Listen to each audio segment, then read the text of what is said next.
Global News at Noon. Welcome back, everyone. This will be the start of a difficult budget that's underway at City Hall, starting with the four-year capital budget that's being presented.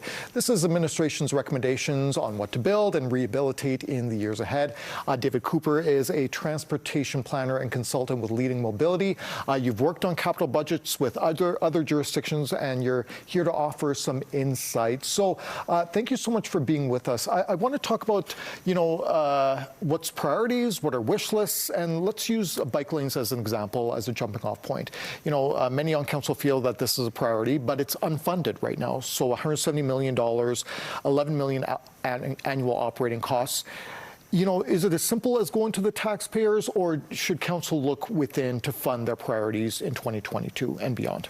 So there was a lot of conversations about the bike lanes, about the $170 million back at the Urban Planning Committee back in September. And I think the big driver on that is we saw a build out of the internal downtown-oriented cycling infrastructure. If you look at new communities on the periphery of the city, they actually get built through development agreements and long-term planning. But there's actually a whole inner ring of Edmonton that doesn't have these facilities. So the idea is to connect them with bike lanes. The challenge, as you mentioned, it's an unfunded service package. So council needs to have a conversation about where they find those capital funds in amongst the $7.75 billion of ask that they have for that. So the issue at the end of the day too is you have the city plan and you want to have 50% of residents that take transit, they want to walk, they take cycling.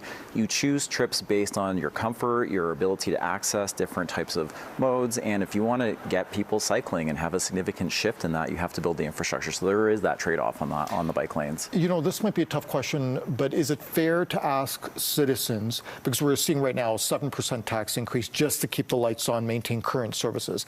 Is it fair to ask citizens to fund a vision that a lot of people just simply can't afford right now? So there's the operating conversation, which the budget for that's going to get released later this week. The capital budget is a bit different. You have big projects, you have rec centers, you have LRT expansion, you have Yellowhead Trail.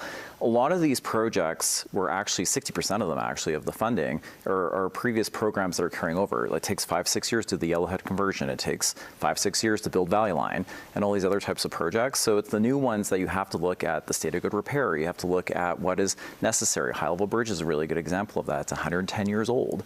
You need to update that bridge every 25 years life cycling. We have 45-year-old LRT cars that need to get replaced. So some of these are projects that have really life cycled on time. And then the big question is the new projects, as you mentioned. So is this something you want to do? Maybe back to the bike lanes. $170 million gets a whole citywide network.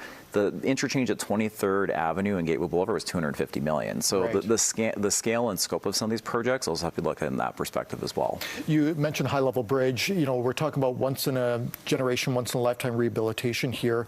But again, with limited funds, what could be seen as a simple rehabilitation, others might want to, kind of go for something a little bit more. How do we find that balance here? Because we only have really one chance to do it right, I guess.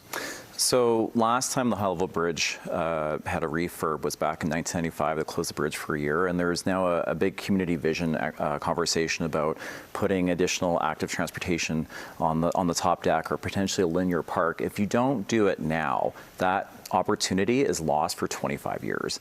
In order to do those structural investments, and it needs to be part of the refurb project, if you don't do it now, you lose a whole generation of that ability to do that. There's a really interesting vision about a signature park, something that you've seen emulated in other parts of the world, but if you don't do it now, that opportunity is gone for 25 years. Okay, so another tough decision there. Another thing that would be new to Edmonton that this council could pursue is bus rapid transit.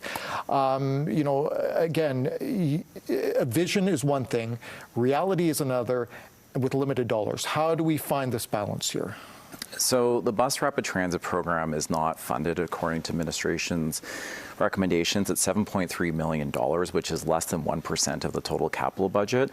There's areas like 97th Street, there's 500 bus trips a day, there's 15,000 customers. This area will never get LRT, and the city's actually engaging on bus rapid transit right now, and then under the current capital budget, it's putting the brakes to it. So these are areas of the city that will never get LRT, that are very transit dependent, that have a lot of ridership, and the conversation really is, a small investment would actually get significant outcomes, but it's not in the funded package, which I actually think is concerning as someone who works in transit.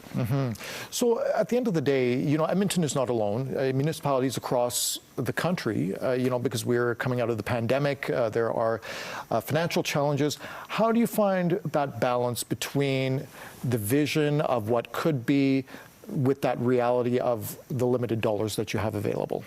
So there's a big conversation on operating, how you fund your day-to-day services. And example, City of Toronto is looking at a $1 billion operational shortfall. A lot of it's pandemic related from the last few years. But these projects in a capital budget are 25, 50, 100-year projects. And we were in a part of, I grew up here in Edmonton, and in the 90s, we didn't build rec centers, we didn't build LRT, we didn't build all these different components. Right. And we've been playing catch up on this.